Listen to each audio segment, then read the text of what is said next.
Hello दोस्तों, आज हम दूसरी इकाई का हिंदी का तीसरा चैप्टर पढ़ने वाले श्रम साधन और उसके कवि है श्री कृष्णदास जाजू। चलो आज हम इसका शुरुआत करते। गुलामी की प्रथा संसार भर में हजारों वर्ष तक चलती रही।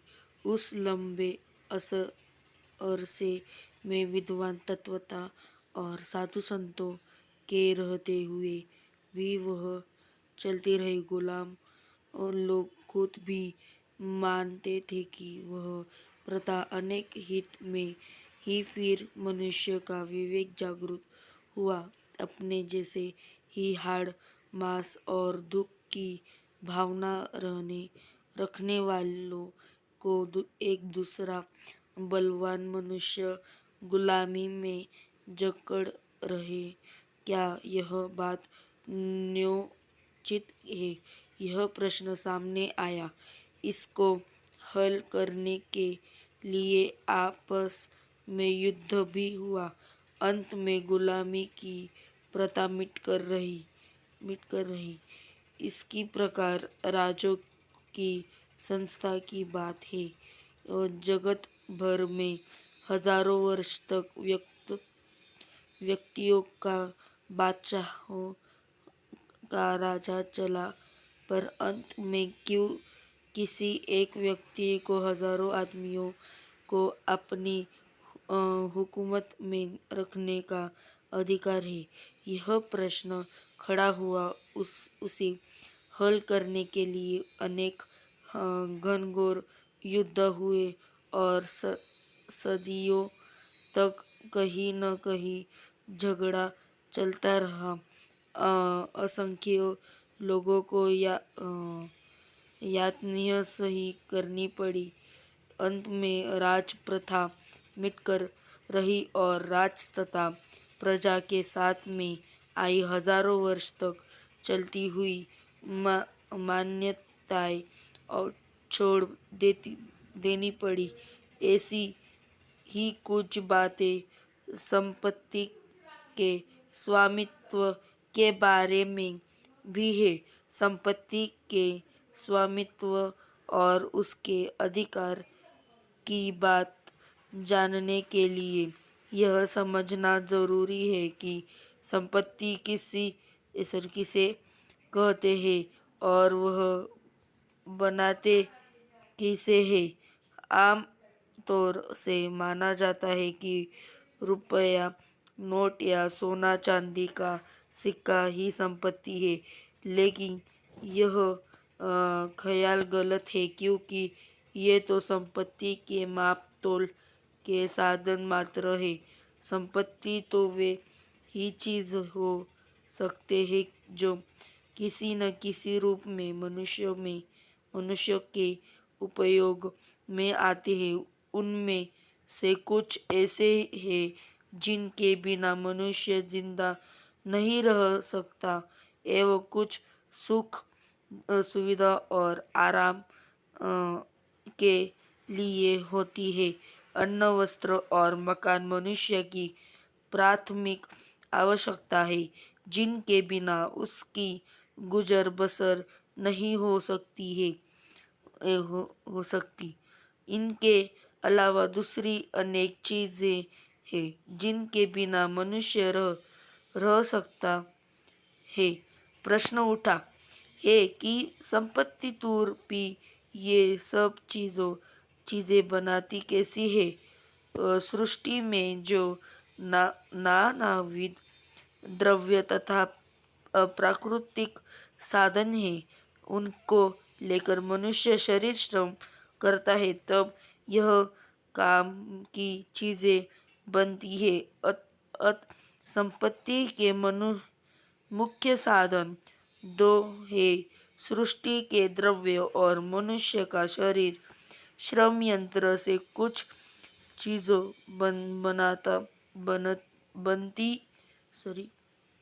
बनती दिखती है, पर वे यंत्र भी शरीर श्रम से बनाते हैं और उनको चलाने में भी। अभी हम देखेंगे दूसरा पेज पढ़कर। प्रत्यक्ष या अप्रत्यक्ष शरीर श्रम की आवश्यकता होती है। केवल बौद्धिक श्रम से कोई उपयोग की चीज नहीं बन सकती, अर्थात बिना शरीर श्रम के संपत्ति का निर्माण नहीं हो सकता। संपत्ति के स्वामित्व में शरीर श्रम करने वालों का स्थान क्या है? जो प्रत्यक्ष शरीर शरीर के काम आते हैं, उन्हें तो गरीबी या कष्ट में ही अपना जीवन बिताना पड़ता है और उन्हीं के द्वारा उत्पादित संपत्ति दूसरे थोड़े थोड़े से हाथों में ही इकट्ठी इकट्ठी होती रहती है।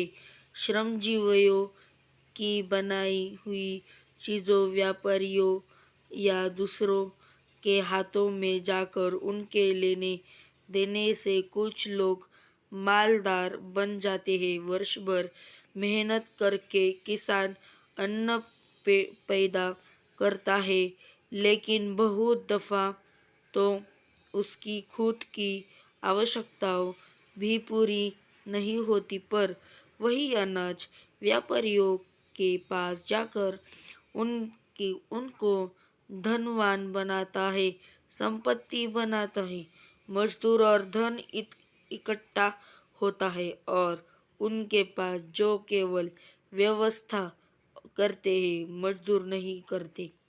जीवन निर्वाह या धन कमाने के लिए अनेक व्यवसाय चल रहे हैं। इनके मोटे तौर पर दो वर्ग किए जा सकते हैं। कुछ व्यवसाय ऐसे हो जिनमें शारीरिक श्रम आवश्यक है और कुछ ऐसे हैं जो बुद्धि के बल पर चलाए जाते हैं। पहले प्रकार के व्यवसाय को हमें श्रमजीवियों की व्यवसाय कहे और दूसरे को बुद्धिजीवियों के राजकाज चलाने वाला मंत्री आदि तथा राज के कर्मचारी ऊंचे ऊंचे पद से लेकर नीचे के कल तक न्यायाधीश, वकील, डॉक्टर, अध्यापक, व्यापारी आदि ऐसे हैं जो अपनी भरण पोषण बौद्धिक काम से करते हैं। शरीर श्रम से अपना निर्वाह करने वाले हैं। किसान, मजदूर,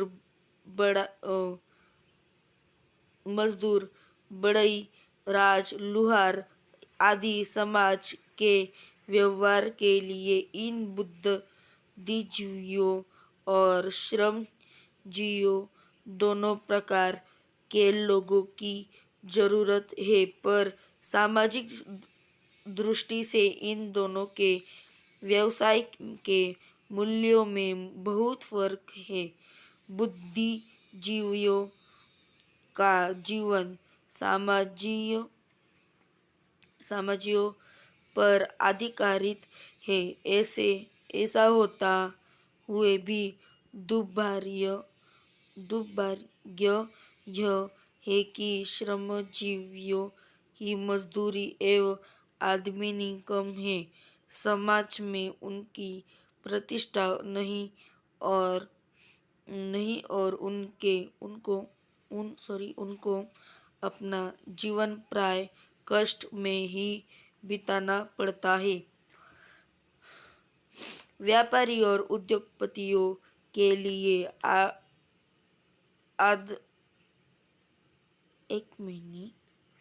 व्यापारी और उद्योगपतियों के लिए अर्थशास्त्र ने यह नियम बताया है कि खरीद सख्ती से सख्ती हो और बिक्री महंगी से महंगी मुनाफे की कोई मर्यादा नहीं, जो कारखाना मजदूरों और शरीर श्रम के बिना चल रही नहीं सकती, उसे मजदूर और 1,500 मासिक से अधिक भले ही न मिले, पर व्यवसायिकों और पूंजी लगाने वालों को हजारों लाखों का मिलना गलत नहीं माना जाता।